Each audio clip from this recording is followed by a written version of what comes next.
Many people are wanting to help those in Ukraine, whether by donating items or money. Some are taking to crowdfunding to help. But a Houston area man who has family in Ukraine says money he has raised to help during this difficult time is now being held up. KPRC2's Bill Barajas joins us now live with the details. Well, the money being raised by that family that we spoke to is for food and supplies, so time is of the essence. They set up a fundraiser through Facebook, and we're planning to send that money to the Ukraine as soon as possible. But as you mentioned, ran into several problems including getting that money on the date they were told that they would.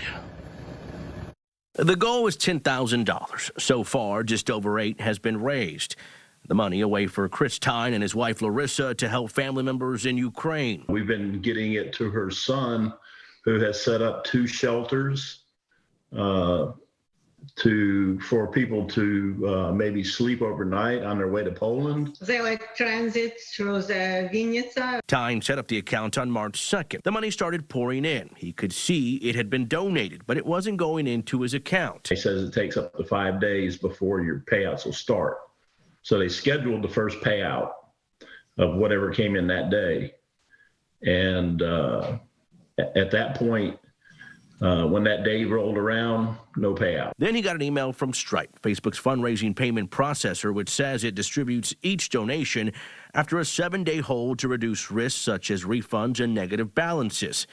The company saying his account was, quote, in violation of the Stripe Services Agreement. Specifically, we are unable to accept payments for crowdfunding. Last email I got said that they're going to allow the payments, but then I went to my Stripe account and it doesn't show that anything's going on. KPRC reached out to Stripe for clarity on the situation. They did not respond to us, but said in an email to Tine, quote, Stripe is required by law to complete what's called a Know Your Customer survey for every business that signs up with us, regardless of how many transactions they process.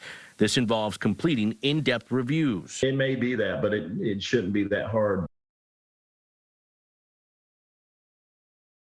Been re-enabled, and Stripe said he should expect payment, his first payment, on Tuesday, March 15th. Again, he is hopeful that is true because time is of the essence. We also did some digging and found that GoFundMe has the same strict policies, including having a trust and safety team review each fundraiser. We reached out to Stripe and Facebook tonight, but have not heard back from them as of news time. We're live in Southwest Houston.